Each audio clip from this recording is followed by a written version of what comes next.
Hi, I'm Asher from Outdoors Inc. and I'm going to work you through a full body exercise.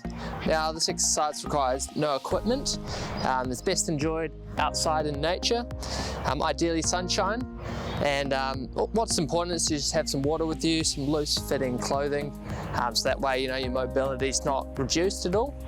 And yeah, maybe a friend with you as well, but otherwise all you need is yourself and something to step up on, and you'll see that later on. So in this video, I'm going to walk you through first a warm-up exercise, which involves 3 different movements. After that, you're going to be walk through the 7 different movements that we're going to do in this video.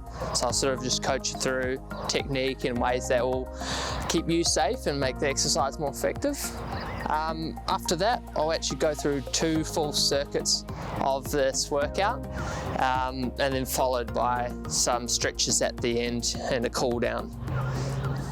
Alright, at any time feel free to pause this video and read the description below if you need more information on any of the exercises that we're doing today. And if you need a break, take the time that you need.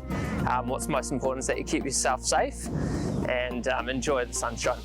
Alright, so for starters, I'm going to go through some warm-ups because it's very important to just get some blood flow into your body before you start doing anything too strenuous.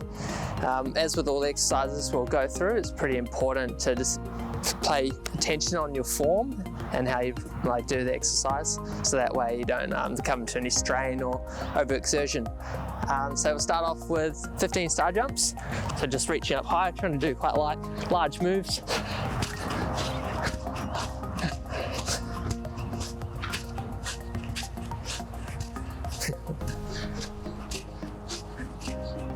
Right, now the next exercise is going into a plank position, like so. So you have your hands underneath your shoulders, and just at one hand at a time, bringing it to your opposite shoulder and just tapping like so. So that's 2, 3. So when you're doing this, if you're finding this too difficult, what you can do is get a wider stance with your back feet, and that just gives you more stability when you're doing these actions. Just do a couple more. That's that. Now the next one is to warm up your legs. There's some walking lunges. With this, it helps if you have your arms straight up above your head. That just creates better posture. So just doing like a long lunge and step, like so, and just doing 10 of these. So you can go back the other way. The idea is just to kind of drop quite low. You can really feel a bit of a stretch. Keep going. And that should do now for warm-up. Alright, so now I'm going to show you the exercises that we're going to do through our circuit, and the first one is body squats. So I'm just going to explain the form to do this so you don't injure yourself, and so it's more effective. So the first point you want to think of is just having your feet shoulder width apart, toes slightly pointing out. Bring your arms forward, and then you're just going to hinge at your hips and start dropping. You don't want to be leaning forward too much, and then going up. Alright, I'm going to just change the angle so you can kind of see. So shoulders width apart, feet pointing out, hands forward for balance, and just dipping down. You can go as low as you want, but the importance is just to stay nice and stable and not leaning too forward over your knees. Alright, so the next exercise is push-ups. With this one, again, you want your arms about shoulder width apart, and you're going up to a plank position. Have your feet fairly close together, and try to have your shoulders directly above your hands, so you're not too far back or too far forward. Once you're here, it's just a case of lowering yourself down to the ground, trying to keep your elbows close to your sides, and then pushing up. So down low and press. If this is too difficult, what you can do is drop onto your knees, and that just reduces the amount of tension required, and then just same action, pushing up, keeping those elbows close to your torso. This next exercise is called one leg pivots, and this is just to engage a bit of balance, and it's almost like a deadlift action. So you're going to stand on one foot, and the goal is to lean forward just by bending your hips, reaching your back leg out for balance, and then coming up. So you're kind of keeping your standing leg straight, reaching down to the ground, and then back up. So that's 2, reaching all the way down, back up. So yeah, using your arms and legs to sort of counterbalance, and you should feel quite a bit of a stretch in your balancing leg as you lean down towards the ground. So it's the balancing leg pivot. Okay, next exercise is called bear crawls. This one you've really got to just try to think you're a bit of a creature in this one. So get yourself into like a crawling position, and you're gonna, if you reach your right hand forward first, then your left goes with it. So it's opposite limbs. For this one, it's just trying to keep your core engaged. Try not to sort of arch your back too much. Just moving those limbs simultaneously. Just like so. Just taking a slow crawl. This exercise is called the step-ups, and you can do this on anything you have at home or use a park bench, just something with a relatively sized step and stable, so you can do this exercise. So as you step on up, sort of driving up, and you can even bring your knee high as well to add the extra challenge to it. But the key is just to keep a good pace and rhythm, and by bringing the other foot up, it just makes it a little more challenging. So you can do this 20 times in the exercise that follows. Next one is hand walkouts and backs. For this one, keep your feet planted, shoulder width apart. You're going to sort of lean down, get your hands on the ground however you please. And the idea is just to walk your hands out, sort of as far as you're comfortable with, and then slowly back. Stand up, and that's 1. So you go down again, walking out, walking back, and that's 2. The key things with this, try to keep your back fairly straight. Don't let it arch too much, otherwise it can put a bit of pressure on your lower back, and go from there. Alright, so this one is called bicycle crunches. You want to have your hands behind your head, and you're going to press your opposite elbow to your opposite knee. So you go reaching like that and just alternating back and forth, trying to keep your sort of head and shoulders off the ground, so that way your core is engaged the whole time, and you can do as many of these as you want.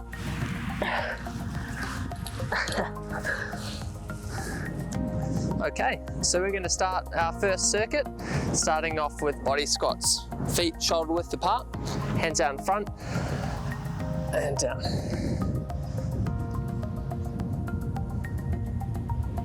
Now we're going for 10. That's 4, 5, 6, 7, 8, 9, 10, followed by 10 push-ups.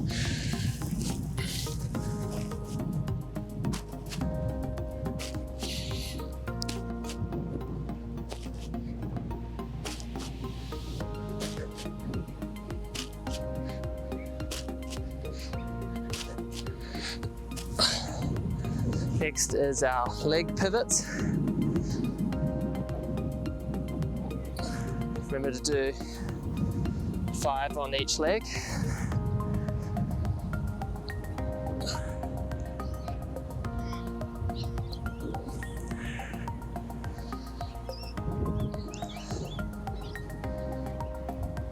One.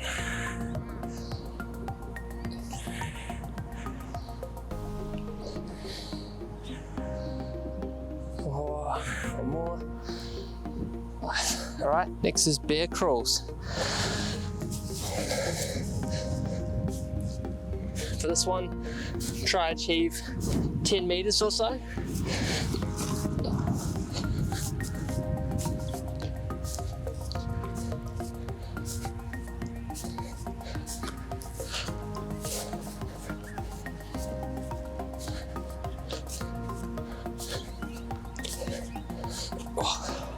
Okay, next one is step ups. You can do this on a park bench. Higher the better. So we're going to do 10 on each leg, so 20 in total. 3, 4, 5.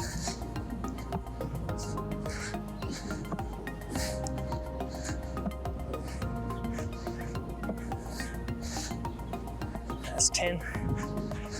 This one's good if you keep up a bit of momentum.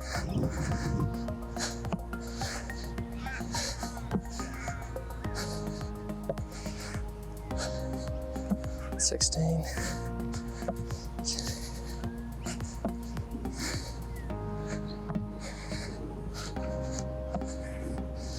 Okay. Next one is hand walkouts. And you're going to do 10 of these. So that's 1.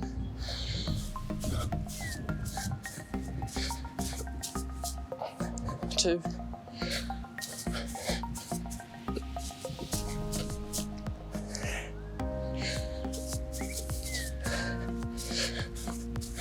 4. 8.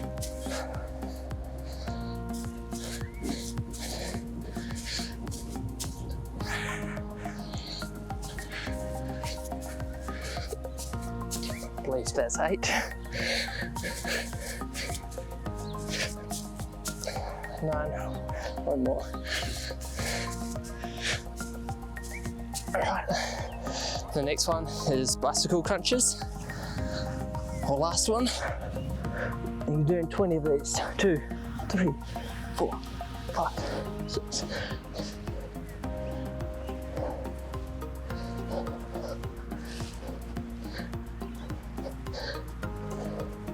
19, 20. Oh. Alright, that's the end of your first set. At this stage, rest for 30 seconds or up to a minute, and then do it all over again. Now that you've completed your second or third round of the circuit of exercises, we're going to do some stretches, full body stretches to relieve any tension and potential soreness for the following day. So for starters, we're going to stretch your quads. So to do this, you can either have a friend or hold onto the wall for something stable.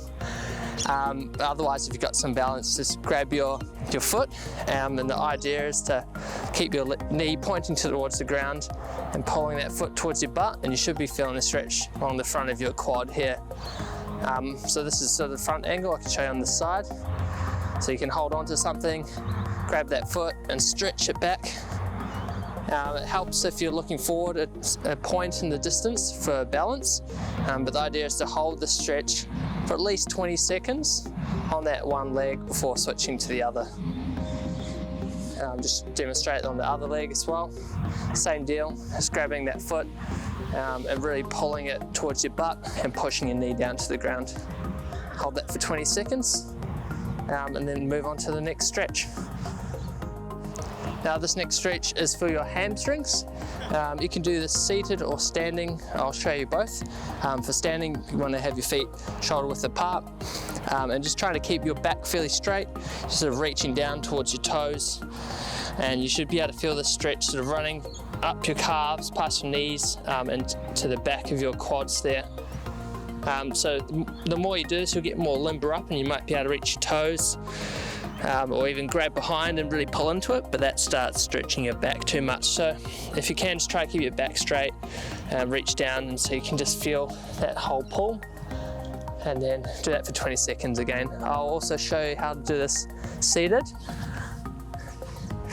When you're seated, it's probably a bit more comfortable, but sitting on your butt, grabbing your toes, again trying to keep your back straight, and just hold that for 20 seconds. This is a really good effective stretch for your legs. Yep, and the next one is for stretching your shoulders. Now this works best if you have a door or a wall to push against, but if you don't, then you can do this this way. So stretch your arm over in front of you, use your other arm to pull that behind, and this should just stretch your shoulder blade and your rhomboids behind that. So if you hold this for 20 seconds as well, before switching to the other side. Again, bring the arm across and hold and enjoy the stretch. And moving on to the next one. This next one is to stretch out your hip flexors. So the best way to do this is called the butterfly. It's bring your feet together, scoot your butt in as close as you can, and hold your feet, and then you can use your elbows to press down onto your legs here. And that just applies an extra pressure onto the stretch, and you should feel it on the inside of your leg muscles here. So again, just doing that for 20 seconds, and then moving on. Alright, so this one is to stretch your glutes or your butt muscles. So this one's quite nice and easy. You just sit on your back here or lay down, cross your leg in front of your knee, and you're going to reach through the hole to grab your knee and grab it with both hands. And the idea is to pull this leg here, my left leg, towards my chest, and this just puts a really good stretch on that glute muscle down below. So again, holding this for 20 seconds and then switching over. So I'll do the switch. So ankle on the opposite knee, grab that knee there, pull it towards your chest and hold for 20 seconds. This next stretch is called child's pose. So just drop onto your knees, settle in, and then you just want to reach your hands out in front of you quite far forward. It should be quite a long stretch, and dip your head down in between your arms there and just push down into the ground, and you should feel the stretch really good in your upper back. Do some deep breaths into it, and again holding this for 20 seconds plus is ideal. Alright, just to wrap up this exercise, it's just important to remember that once you've spent your 20 plus minutes doing it, to go through the stretches, because if it's not something you've done for a while, your body will feel some aches and pains in the following days. So go through those stretches, make sure you nourish well and rest well afterwards. And if it's your first time doing this routine, it may be quite taxing, but if you just keep with it, give it another try in a couple days, and practice makes perfect, and over time you'll start feeling more mobile and agile, and this will help you and apply to future adventures you want to go on.